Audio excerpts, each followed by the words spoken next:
მოგესალმებით, ეს არის გადაცემა სოხუმი თბილისი. დღეს ჩვენ ვისაუბრებთ აფხაზეთში გამართულ ეგრეთ წოდებულ არჩევნებზე. აქვე მინდა გითხრათ, რომ ჩვენი გადაცემის რუსულენოვანი ვერსია სოციალებში გავა ისევ მირავესნიკის სახელით, ხოლო ქართულენოვანი იქნება დღეიდან მოყოლებული სოხუმი თბილისი.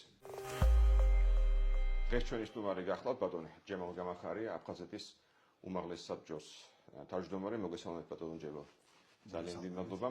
სამკაცმულო თქვენთან ისევ შევახსენებთ ჩვენს მაყურებელს, რომ გადაცემა სოხუმი თბილისი გახლავთ აფხაზეთის საინფორმაციო ანალიტიკური ცენტრის პროექტი. ჩვენი ყურება შეიძლება ყველა პლატფორმაზე, როგორც არის YouTube, Facebook და TikTok. ეგრეთ წოდებული არჩევნები აფხაზეთში, ბატონო ჯემალ, ძალიან დაძაბული იყო სიტუაცია, არა უშუალოდ ამ დღეებში, არამედ დაიწყება შემოდგომიდან მოყოლებული, როგორც ჩვენ ვიცით. მოდი ჯერ შევეხოთ მაინც ლეგიტიმურობას ამ არჩევნების. გასაგებია მას თითქმის არავინ არ ცნობს. მაგრამ საინტერესო იყო ის, რომ ეხლა თვალში მოხვდა ყველას, რომ ბევრი დამკვირვებელი იყო ისეთი სახელმწიფოები და რომლებიც არ ცნობენ აფხაზეთს საერთოდ. მათ შორის იყო ავსტრია, ესპანეთი და ასე შემდეგ. არგენტინა. ხო, აი ძალიან საინტერესო სია იქნება განავრცოთ თქვენ და ახსნათ ეს რა ფენომენია საერთოდ. პირველ რიგში მოგესალმებით, დიდი მადლობა მოწვევისთვის. აფხაზეთში ჩატარდა მორიგი უკანონო არჩევნები. არჩევნები, რაც ტარდება აფხაზეთში, აი ამ ოკუპაციის პირობებში, არის უკანონო მთელი რიგი მიზეზების გამო. და ყველაზე მთავარი გახლავთ ის, რომ ეს არის ფაქტობრივად არჩევნები ამომრჩევლის დიდი უმრავლესობის გარეშე. ეთნიკური წმენდის შედეგად ერთეულში ჩატარებული არჩევნები. ეთნიკური წმენდის შედეგად შექმნილი აი ვითარებიდან გამომდინარე. ეთნიკურ წმენდამდე აფხაზეთში ამომრჩეველთა რაოდენობა აი 91 წელს ომამდე იყო 340,000-მდე. 340,000-მდე. და აი ახლა ამომრჩეველთა რაოდენობა არის აქ დაფიქსირებული 134,000. აი წარმოიდგინეთ რა განსხვავებაა. ეს არის დაახლოებით დიახ 2/3, თითქმის 2/3 ამომრჩევლების განდევნილია აფხაზეთის ტერიტორიიდან. აი ეს 134,000 კიდევ რამდენად შეესაბამება სინამდვილეს, ესეც ჯერ კიდევ საკითხავია. ამ 134,000-ში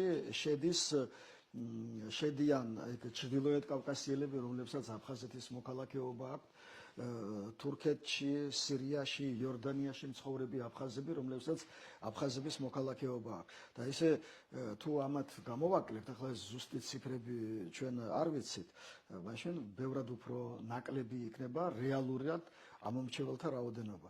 აი 99,000-მა მიიღო მონაწილეობა. ფაქტობრივად იქ არ დარჩენილა ადამიანი, რომელიც არ მისულა ურნასთან და ხმა არ მიუცია ამა თუ იმ კანდიდატისთვის. დაახლოებით ამომრჩეველთა რაოდენობა აი სადღაც 100,000-მდე შეიძლება იყოს. ანუ სამჯერ არის შემცირებული, უფრო მეტჯერ, დიახ. ასე რომ ასეთი არჩევნები ბუნებრივია, რომ არასოდეს არავინ ასეთ არჩევნებს არ მიიღებს და არ ჩათვლის, რომ ეს არის კანონიერი არჩევნები. ახლა რაც შეეხება ეგრეთ წოდებულ დამკვირვებლებს, ეს ხაზი გაუსვათ თავიანთ სახელმწიფოებს არ წარმოადგენდნენ, იმიტომ რომ ეს არგენტინა და ესპანეთი და ეს უამრავი ქვეყანაა ესეთი, რომელსაც არ უღიარებია აფხაზეთი და იქიდან იყო ეს ხალხი ჩამოსული. საერთაშორის აი იმ ქვეყნებიდან, ვინც აღიარებს აფხაზეთს, ვითომ აღიარებს, ჩვენ ვერ ვხედავთ ამ ეგრეთ წოდებულ დამკვირვებლებს და არიან სულ სხვა ქვეყნებიდან. აი ავსტრია, არგენტინა, ბანგლადეში, ბოლივია, გვატემალა, გერმანია, საბერძნეთი, დომინიკოს მით უმეტეს დომინიკის ძალიან შორს არის და რა თქმა უნდა, ან არგენტინასა და ირანი, ესპანეთი, იტალია, კოლუმბია, ყირგიზეთი, მექსიკა, შემდეგ კორეა, სამხრეთ კორეაზეა საუბარი, როგორც თვითონ ამბობენ, რუსეთის ფედერაცია, რუმინეთი, ჩრდილოეთ მაკედონია, სერბია, ტანზანია, ტუნისი, უზბეკეთი, საფრანგეთი, ჩილი, ეთიოპია. კითხვა ჩნდება ლოგიკური, ეხლა ამ შორიდან გადაფრენა ესე თქვა. თუნდაც ავსტრიიდან გადაფრენა, თავიდანვე მექსიკას. ფული ჯდება. ვინ გადაიხარდა ეს ფული? ალბათ გასაგებია აფხაზებს ამის ფული არა. ახლა ჩემი ღრმა რწმენით აი დიდი უმრავლესობა ამ ადამიანების ან რუსეთში ცხოვრობენ, ან მუშაობენ, ან სწავლობენ გასაგებია. და ჩამოვიდნენ თავიანთი პასპორტებით, დამკვირვებლები. პასპორტები შემდეგ, ჩავიდნენ. აი გერმანიას რაც შეეხება ავსტრიას, იტალიას, საფრანგეთს რუსებს აქ იმდენი აგენტურა ყავს, აი იმ ყოფილი კომუნისტური პარტიებიდან შემორჩენილები, იმდენი ყავთ, რომ სად წაიყვანონ არ იციან. წაიყვანეს აფხაზეთში არჩევნებში. ახლა აი რამდენიმე პიროვნება იქიდან შეარჩიეს და წაიყვანეს აფხაზეთში. ახლა თავისი ფული რო დახარჯეს ამ ადამიანებმა, რომ ენახათ აფხაზეთში არჩევნები, ეს არის ძალიან წარმოუდგენელია, ახლა მას არავინ არ დაიჯერებს, ასე რომ ეს არის ბლეფი, სუფთა ბლეფია. სუფთა უკანონობაა, ამ უკანონობის ერთ-ერთი გამოვლინება გახლავთ ეს ყოველივე. მე კიდევ ერთხელ გავიმეორებ იმ სახელმწიფოებიდან, რომლებმაც ვითომ აღიარეს, ხომ ნიკარაგუა, ვენესუელა, აქ ვერ ხედავთ ნაურუდან, დაუშვათ სირიიდან, აქ არ არიან დამკვირვებლები და არიან სხვა ქვეყნებიდან, რომლებიც არ აღიარებენ აფხაზეთს, მაგრამ ეს არის უკვე ფაქტობრივად შესაბამისმა ქვეყნებმა უნდა იფიქრონ, აი რომელი ქვეყნებიდანაც ესენი არიან, რომ გაშიფრული აგენტურა პირდაპირ რუსეთის გაშიფრული აგენტურა. ძალიან უმეტესობა შეიძლება რუსეთში ცხოვრობს საერთოდ გაშიფრული. აი საფრანგეთიდან რო არის აქ ერთი ტიპი ვიღაცა, ხო? არნო ოლივიე ჟან დეველიე, იურისტი, საერთაშორისო სამართლის სპეციალისტი წარმოიდგინეთ. მენე სპეციალისტი, ესე იგი რუსეთის ახალი ტერიტორიების მცხოვრებთა უფლებების დაცვაში. აი წარმოიდგინეთ ახლა რასთან გვაქვს საქმე და რა ხალხთან გვაქვს საქმე. კიდევ ერთხელ გავიმეორებ, შესაბამისმა სახელმწიფოებმა უნდა იზრუნონ ამაზე, რომ უკვე გაშიფრული აგენტურა ყავთ აგერ. ისე ეს მონაცემები ჩვენ აქ დეტალურად, ესე იგი ყველა ქვეყნიდან ვინ არიან, რანი არიან, ეს ყველაფერი ამოკრებილი გვაქვს და მიწოდებულია საგარეო საქმეთა სამინისტროსთვის და ჩვენ იმედი გვაქვს, რომ შესაბამისი ზომები იქნება მიღებული ამასთან დაკავშირებით. მეორე ტური გაიმართება, როგორც ვიცით, გასაგები იყო თავიდანვე, რომ გუმბა და არძინბა იყვნენ მთავარი კანდიდატები. გუმბას უჭერდა აქტიურად ხარს პრინციპში რუსეთი, ლავროვიც შეხვდა. უფრო მეტიც ჩემი დაკვირვებით, როცა ვითომ ამუშავებს აფხაზეთი ბოდიში სოხუმის აეროპორტი, იქ გუმბა იყოფებოდა როგორც ჩანს, ეს ვითომ ამუშავებდა აეროპორტის გაკეთდა სპეციალურად იმიტომ, რომ კიდევ ერთხელ გუმბასთვის დაიჭირა რუსეთს მხარი, რომ აი ნახეთ ეს კაცია აეროპორტში, მან ამუშავა ეს აეროპორტი. ძალიან საინტერესო იყო ჩემთვის კარგი სიგნალი, რომელიც წამოვიდა, ესე თქვა, თურქეთიდან, იქ საუბარი იყო, რომ შეიძლება ასევე იყო ერთი თუ ორი საარჩევნო უბანი, მაგრამ საბოლოო ჯამში ასე არ მოხდა არანაირად. და მოკლედ გავიდნენ შემდეგ ტურში გუმბა და არძინბა. ეს მეორე ტური ალბათ მოსალოდნელი იყო დონჯემა, როგორც ჩანს, იმდენ მწვავე იყო დაპირისპირება, ასე არის. მეორე ტურში ცხადია რუსეთი დაუჭერს მხარს გუმბას, გასაგებია. და გავიხსენოთ აქ ჩვენ შეიძლება ხარ ბევრს აღსვათ ჩვენ მაყურებელს, რომ როცა შარშანის შემოდგომაზე იყო ეს არეულობა, სადაც მოყვა ჟანიას გაქცევა საერთოდ. ამ არეულობის უკან იდგა ცხადია არძინბა. და რა თქმა უნდა, რუსეთს ეს არ მოეწონა მისი მხრიდან ეს აქციელი, იმიტომ რომ რუსეთი ცდილობდა გაერანა რაღაც კანონები, რომელიც მიცემდა საშუალებას მას, რომ შეესყიდა ხელში ჩაეგდო აფხაზეთში უძრავი ქონება. და გასაგებია, რის გამოც ახლა რუსეთი უჭერს მხარს უფრო მეტად გუმბას. აქ კიდევ შემოვიდა თეორია, რომ არძინბა არის პროტურქული და მას შეიძლება უჭერდეს მხარს თურქეთი. თქვენ ამას რა კომენტარს გააკეთებთ? ძალიან საინტერესოა. მათ ეს მითი ხო არ არის ჩვეულებრივი? დიახ. დავიწყოთ თურქეთიდან ამომრჩევლების თემა. პირველ რიგში თურქეთის მთავრობას მადლობა იმისათვის, რომ მან იქ არ დართო ნება, გახსნილიყო კიდევ ერთი უკანონო საარჩევნო უბანი თურქეთში. აქვე დავაზუსტოთ, მოსკოვში იყო ეს უბნები გახსნილი რა? მოსკოვში და ჩერკესკში. დიახ, მარტო. მაგრამ თურქეთში ეს თურქეთის მთავრობის დამსახურებაა და კიდევ ერთხელ გვინდა რომ მადლობა მოუხადოთ. სხვათაშორის მას შემდეგ რაც ის საარჩევნო უბანი დაიხურა, ბევრი აი ესეთი მონდომებული და აქტიური მხარდამჭერი არძინბასი გამოფრინდა იქიდან სოჭში და მერე უნდათ შესვლა აფხაზეთში. და რუსეთმა დეპორტაცია გაუკეთა ყველა სოჭიდან. სოჭიდან შედიოდნენ აფხაზეთში, რომ არჩევნებში მიიღოთ მონაწილეობა. და რუსეთმა ყველას გაუკეთა დეპორტი 10 წლით. ასე რომ არც ერთი არ შეუშვა აფხაზეთში. ახლა არძენბას პროთურქულობა. ახლა საფუძველი რა არის? ჯერ ერთი ამომრჩევლები, რომლებიც არიან თურქეთიდან, ყველა უჭერს მხარს ამ არძენბას. არძენბას სწავლობდა თურქულ კოლეჯში, რომელიც გაგრაში არის გახსნილი. აი ეს არის და ეს. მაგრამ მე არ ამგონია, რომ არძენბა არის რაღაცა პროთურქული მოღვაწე და ასე შემდეგ. აფხაზეთში ყველა აბსოლუტურად ყველა კანდიდატი აცხადებს ძალიან ხმამაღლა და მათ შორის არძენბა, რომ ისინი რუსეთს განიხილავენ ერთადერთ მოკავშირედ სტრატეგიულ პარტნიორად. თქვენ გახსოვთ ის გადატრიალება, როდესაც მოხდა, იქ რუსულ დროშებს აფრიალებდნენ ეს ამბოხებულები. მაგრამ რუსეთმა ეს სწორად გაიგო, მან ეს არ მიიღო. ეს ეშმაკობა ახლა რა რჩის რუსეთს? ხო, ასეთი ეშმაკობა, რა თქმა უნდა, ახლა რუსეთი ამას არ გაატარებს, გასაგებია. არძენბა არის პიროვნება, რომელიც ფაქტობრივად ეწინააღმდეგება რუსეთის ანექსიონისტურ პოლიტიკას აფხაზეთში. რუსეთის ხომ აფხაზეთის დამოუკიდებლობა ხომ ფიქტიურად აღიარა იმისთვის, რომ დაეფიქსირებინა, რომ ეს ტერიტორია მოწყვეტილია საქართველოს და მერე მიზან მიმართულად ნაბიჯ-ნაბიჯ ყველაფერი გაეკეთებინა იმისთვის, რომ ეს ტერიტორია მოექცია რუსეთის შემადგენლობაში. ამას აკეთებს ის ნაბიჯ-ნაბიჯ და არძენბა და ეს ჯგუფი სწორედ ამას უშლის ხელს. ჩაიკითხებით ბატონო ჯება, ძალიან მნიშვნელოვანი თემაა. უშლის ხელს არძენბა ჯგუფი აი ამ უძრავი ქონების ჩაგდებით ცდელობას რუსეთის მხრიდან. იმიტომ რომ პრინციპულად წინააღმდეგია რუსეთმა წაიღოს უძრავი ქონება, რომ თუ უნდა რომ თვითონ მოვიდეს ხელისუფლებაში და თავის პირობებით გადასცეს რუსეთს ეს უძრავი ქონება, რომ თვითონ ჩაჯდეს წილში ფული შორს ძალიან მარტივად რომ ვთქვა. მე მაინც ვიხრები იქითკენ, რომ იქ ბრძოლა მიდის ანექსიონისტური პოლიტიკის წინააღმდეგ. რუსეთის ანექსიონისტური პოლიტიკის წინააღმდეგ.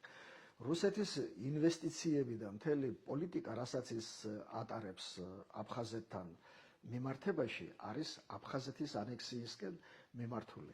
აი ეს ეგრეთ წოდებული საინვესტიციო შეთანხმება ითვალისწინებდა მისი სრული ვარიანტი, სრული ვერსია ითვალისწინებს მთელი შავი ზღვისპირეთის ფაქტობრივად რუსებისთვის გადაცემას, იმიტომ რომ ეს აპარტამენტები ზღვისპირეთში შენდება და არას თქვათ იქ სადღაც მთებში. შავი ზღვისპირეთი რა მნიშვნელოვანია რუსეთისთვის სტრატეგიულად, ეს ისტორიულად?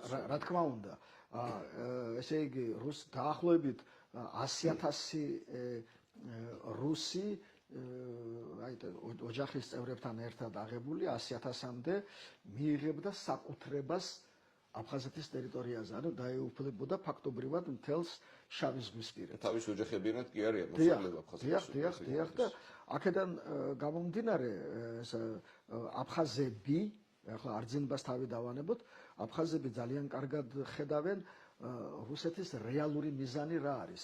სხვადასხვა ერთ-ერთმა ეგრეთ წოდებულმა პრეზიდენტობის კანდიდატმა ხურხუმალმა განაცხადა ის, რასაც ჩვენ ლაპარაკობთ მთელი ამ წლების განმავლობაში, რაც აღიარა რუსეთმა აფხაზეთი, იქიდან მოყოლებული, რომ აღიარებით რუსეთმა წაართვა აფხაზეთს დამოუკიდებლობა. Давайте открыто будем говорить о том, Россия, да, наш стратегический партнер, сосед, это Российская Федерация. Мы должны завоевать в конце до концов уважение наших интересов и нашей точки зрения. Сегодня его нету. Сегодня мы зависимы, когда Россия объявила нашу независимость, она ее забрала. Почему мы ее отдали? აი ეს სიტყვები შევა ისტორიაში. აი თვითონ ეს ხურხუმალები, მან რაღაც 1% მიიღო ამ ეგრეთ წოდებულ არჩევნებზე, მაგრამ აი ამ განცხადებით ეს ადამიანი შევა აფხაზეთის ისტორიაში და შეიძლება საქართველოს მთლიანად საქართველოს ისტორიაში საარჩევნო კამპანიის დროს მსგავსი რაღაც არავის არ უკეთებია. დიახ, საარჩევნო კამპანიის დროს, როდესაც ხუთივე კანდიდატი ერთად პრესკონფერენციას ბრიფინგს ატარებდნენ, აი მაშინ გააკეთა მან ეს განცხადება, რასაც კიდევ ერთხელ ვიმეორებ, 2008 წლიდან ჩვენთან ეს მსგავსი განცხადებები სულ კეთდება, მაგრამ აფხაზების მხრიდან ჩვენ პირველად მოვისმინეთ ასეთი განცხადება და იქ არავის ამისთვის წინააღმდეგობა არ გაუწევია არც ერთ კანდიდატს, იქ არ უთქვამს, რომ რასაა ეს რომ ლაპარაკობს, კაცო, როგორ ჩვენ დამოუკიდებლობა მოგამიჭა რუსეთმა. ყველა ხვდება, რომ დამოუკიდებლობის აღიარება ეს იყო პირველი სერიოზული ნაბიჯი ანექსიისკენ. ეს ხურხუმალი წარმოადგენს უფრო რომელის თქვა დაჯგუფებას გუდაუქდეს თუ ჩამშირეს. ის თვითონ ტყვარჩელიდან არის, მაგრამ არძინბას კაცად ითვლება უფრო. ანუ ყოველ შემთხვევაში ასე წავიკითხეთ ჩვენ სოციალურ ქსელებში, ასე წერენ, რომ ის არძინბას შემოგდებული კანდიდატი იყო. რომ ხმები წაერთმია დაუშვათ იგივე გუმბასთვის. გავრცელა ძალიან საინტერესო სკანდალური აუდიო ჩანაწერები, საუბრობენ ერთმანეთში არძინბას გუნდის შტაბის წევრები, ესე ვთქვათ, და არც თუ ისე карგად საუბრობენ იქ მაცხოვრებულ სომხებს. На второй тур очень сильный надо выводы делать, и в том числе и по армянам. Там и абхазцы много где подвели, но армян с ними надо уже по-другому работать. Их только надо пугать и вашу маму выебем, а то по-другому елцом. Армянский, блядь, президент, армяне надо отключать. სოფიო მიცეს ხმა, მეგონია 99%-მა მიცეს ხმა, სწორედაც რომ გუმბას. ეს პრინციპში არ მალავს ეს დაჯგუფება არძინბასი თავის აგრესიას ესე გამოდის თითქმის სომხების მიმართ. მთელი ეს დღეები, არჩევნებამდე ნაწილობრივ, მაგრამ ამ ეგრეთ წოდებული არჩევნების შემდეგ გაჩაღებული არის ძალიან ესეთი აგრესიული კამპანია სომხების წინააღმდეგ. სომხები კომპაქტურად ცხოვრობენ მთელ რიგ სოფლებში. ახლა უკვე გამოქვეყნებულია მონაცემები უბნების მიხედვით. და აი რო აკვირდები ამ მონაცემებს, ესე იგი სოფლების მიხედვით ხედავ ძალიან კარგად, რომ ყველა აფხაზურ სოფელში გამარჯვებულია არძინბა და ყველა აფხაზურ სოფელში გამარჯვებულია არძინბა და არა აფხაზურ სოფლებში და განსაკუთრებით სომხურ სოფლებში ყველგან არის გუმბა გამარჯვებული. ესე იგი გამოდის რომ აფხაზების პრეზიდენტი არის არძინბა და არა აფხაზების პრეზიდენტი. აფხაზებიც აძლევენ რა თქმა უნდა ხმას ამ გუმბას, მაგრამ უმცირესობა. სოხუმში როგორ დანაწილდა ხმები? სოხუმში არის შერეული მოსახლეობა მოგეხსენებათ, ამიტომ შედეგებიც არის შესაბამისი. ნახევარზე არ მივიღე ნამდვილად გუმბას, როგორც მე მახსოვს სოხუმში. არა, არ მეუღია, მაგრამ იქ ხომ მარტო სომხებზე არ არის საუბარი, ყველა არა აფხაზი ეგრეთ წოდებული რუსულენოვანი მოსახლეობა აძლევს ხმას ამ გუმბას. სხვადასხვა გალის რაიონშიაც გუმბამ გაიმარჯვა, იმიტომ რომ ეს დაჯგუფება, არძინბას დაჯგუფება მაინც ითვლება რომ უფრო ნაციონალისტურად და შოვინისტურად არის. სომხებზე ისაუბრეს მათ, განწყობილი. ახლა ეს სოციალურ ქსელებში გავრცელდა არაერთი და ორი ჩანაწერი, მე აგერა მაქვს ტელეფონში რამდენიმე, ახლა მაგათ მოსმენას ზოგჯერ ესეთი უცენზურო სიტყვებით საუბრობენ და პირდაპირ არის მოწოდებები რომ დააშინონ, განდევნონ აფხაზეთიდან და ასე შემდეგ. და ეს დაპირისპირება იმ დონეზე გამწვავდა რომ აფხაზეთის სომხურმა თემმა და მისმა თავმჯდომარემ მინოსიანმა აგერ განცხადებით მიმართა აგერამაკეს განცხადება, განცხადებით მიმართა როგორც ეგრეთ წოდებული პრეზიდენტის მოვალეობის შემსრულებელს, ისე აი აგერ ყველა ძალოვან სტრუქტურას, de facto პარლამენტს, მათ უშიშროებას, შინაგან საქმეთა სამინისტროს, პროკურატურას და ასე შემდეგ, ყველას რომ გამოიძიონ ეგ საკითხი. ეს ჩანაწერების ფონზე მოხდა? დიახ, აი ამ ჩანაწერებიდან გამომდინარე, რაც გავრცელდა სოციალურ ქსელებში. ეს დაპირისპირება ახლა მეორე ტურისთვის კიდევ უფრო გამწვავდება და კიდევ უფრო მძაფრ. და ყველა ვარიანტი ახლა სომხური მოსახლეობა მისცემს გუნბას ხალხს. დიახ, აი ეს დაპირისპირება პირიქით გუნბას წისქვილზე ასხამს წყალს. გუნბას წისქვილზე ასხამს. შეიძლება ითქვას ეს ჩანაწერები შეიძლება გაავრცელოს სწორედაც რომ იქაუროს სპეცსამსახურებმა მოეხდინათ გავლენა არჩევნებზე. არ არის გამორიცხული, რომ ეს ასეც იყოს, რომ დააშინონ, მართლა დააშინონ სომხური ამომრჩეველი და ვინც მისცა ხმა არძინებას, იმანაც არ მისცეს მეორე ტურში ხმა. იმიტომ რომ იქ არიან სომხები, რომლებიც არძინებასაც აძლევენ ხმას, მაგრამ ეს არის მცირე რაოდენობა, რომ აი ისინიც გადმოიბირონ აქეთ და მიაცემინონ ხმა გუნბასთვის. ეს როცა ახსენეთ ძალიან საინტერესო იყო ხურხუმალის განცხადება და მართლა ფას არავინ არ შეეწინააღმდეგა. ეს რაზე მიუთითებს თქვენი დაკვირვებით და აზრით? ფარულად იზრდება რეალურად ანტირუსული განწყობები აფხაზეთში? აფხაზეთში ყოველთვის იყო ანტირუსული განწყობა, მაგრამ აი ბოლო პერიოდში ის გამოაშკარავდა და მიიღო აი ესეთი ღია ფარულიც არ არის უკვე შეიძლება დიახ, ადრე ეს იყო ფარულად, შეფარვით, აფხაზები სარგებლობდნენ იმით, რომ აი ჩვენ რუსეთიო გაყვიროდნენ, იყენებდნენ მათ იმისთვის, რომ დაიფინანსებინათ აფხაზეთი რაღაც სიკეთეები მიეღოთ იქიდან, მაგრამ ახლა დადგა სულ სხვა ვითარება. ახლა რუსეთი აი ამ სიკეთეების ბრჭყალებში სანაცვლოდ მოითხოვს უკვე ტერიტორიებს, მოითხოვს აფხაზეთის ათვისებას, მოითხოვს მის ანექსიას, აფხაზეთის რუსეთის სამართლებრივ სივრცეში მოქცევას პირდაპირ. აი ყველა შეთანხმება, რაც ბოლო წლებში არის დადებული, ბოლო წლებში კი არა თავიდანვე, მაგრამ ბოლო წლებში უფრო გამოკვეთილად ყველა არის აქეთკენ მიმართული და უკვე მოსახლეობა იძულებულია ხმა მოიღოს და ეს ანტირუსული განწყობა, რომელიც მუდამ არსებობდა აფხაზურ საზოგადოებაში, უკვე გახდა ღია და აშკარა. საინტერესოა. მეორე ტურში ელოდებით რაიმე სენსაციას თუ ალბათ გუნბა გაიმარჯვებს? ყველა შემთხვევაში გუნბა გაიმარჯვებს ბრჭყალებში, რა თქმა უნდა.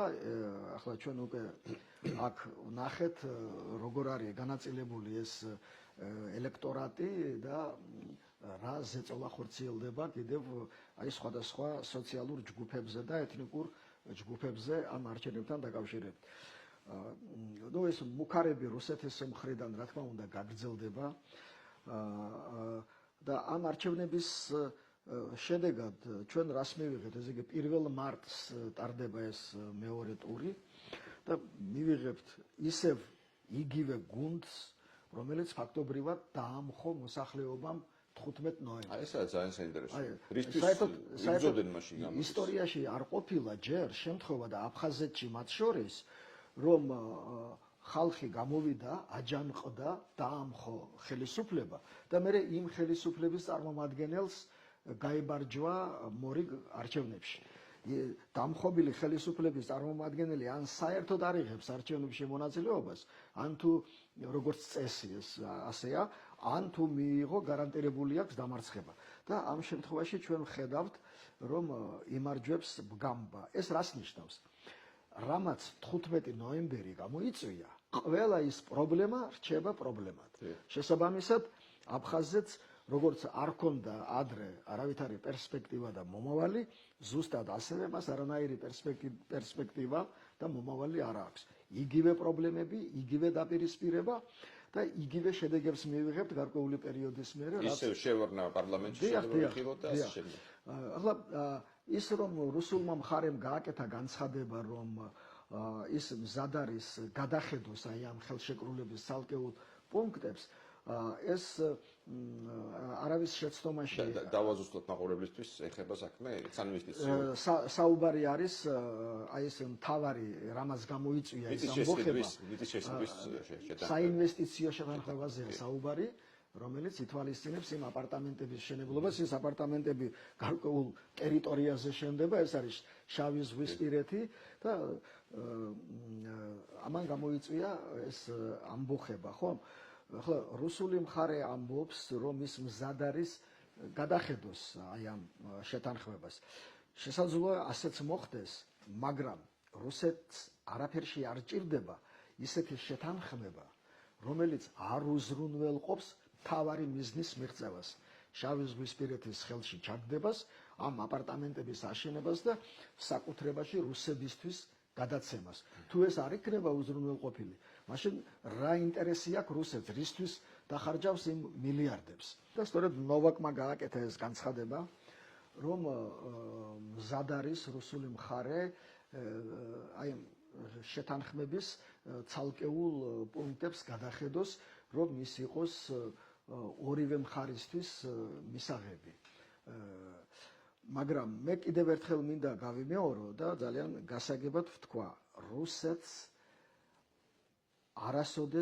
რუსეთი არასოდეს არ მოაწერს ხელს ისეთ შეთანხმებას აფხაზებთან აი ამ კონკრეტულ შეთანხმებაზე ახლა ისეთ ვარიანტს ამ შეთანხმების რომელიც არ უზრუნველყოფს მთავარ მიზანს მთავარი მიზანი არის შავი ზღვისპირეთის ათვისება იქ აპარტამენტების აშენება და რუსების საკუთრებაში ამ აპარტამენტების გადაცემა სადაც ჩასახლდება სულ ცოტა 100,000 კაცი სულ ცოტა თუ დიახ ოჯახის წევრებთან ერთად თუ ხედველობაში მივიღებთ რომ ერთი ოჯახი არის 3 წევრი ეს ხო მინიმუმია რა ესე იგი მინიმუმ 100,000 ადამიანი უნდა ჩაასახლონ რომელსაც საკუთრება ექნება შავი ზღვის სანაპიროზე აფხაზებისთვის ეს არის კატასტროფა სუფთა კატასტროფაა აფხაზებისთვის ამაზე აფხაზი არ წავა რუსი სხვა ვარიანტზე არ წავა მაშინ მას არაფერში არ ჭირდება აპარტამენტები და ის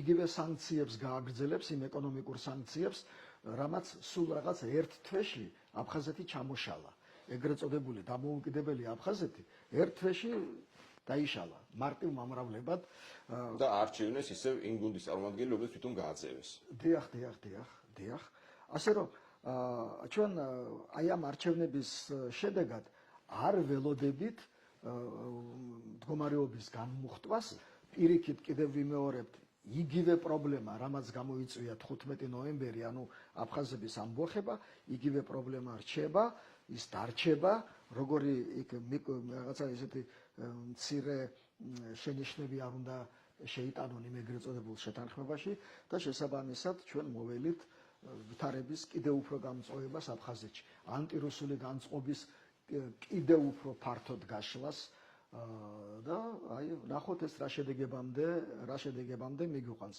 ჩვენ ბუნებრივია ამ მოვლენებს ყურადღებით ვაკვირდებით ახლა ჩვენი აქტიური ჩართულობა ასეთ პროცესებში მიზანშეწონილი არ არის თუმცა სახალხო დიპლომატიის დონეზე ძალიან აქტიურად მიდის ურთიერთობა აფხაზებსა და ქართველებს შორის და მე მინდა საზოგადოება მიცოდეს ძალიან კარგად რომ ენგურს გაღმა თვით ეთნიკურ აფხაზებს შორის ძალიან დიდი რაოდენობა ადამიანებისა შესანიშნავად ხვდება სრულ უპერსპექტივობას იმ ეგრეთ წოდებული დამოუკიდებლობის აი რაც ხურხუმალმა განაცხადა და რომელიც არავის არ გაუპროტესტებია ჯერ არავის არ გაუპროტესტებია აი ეს არის აფხაზურ საზოგადოებაში საკმაოდ ღრმად ჩამჯდარი აზრი რომ ეს დამოუკიდებლობა ეგრეთ წოდებული მათ დაღუპავს და გამოსავალი ეს დამოუკიდებლობა რეალურად არის ოკუპაცია და შესაბამისად დეოკუპაცია არის ერთადერთი გამოსავალი სხვა გამოსავალი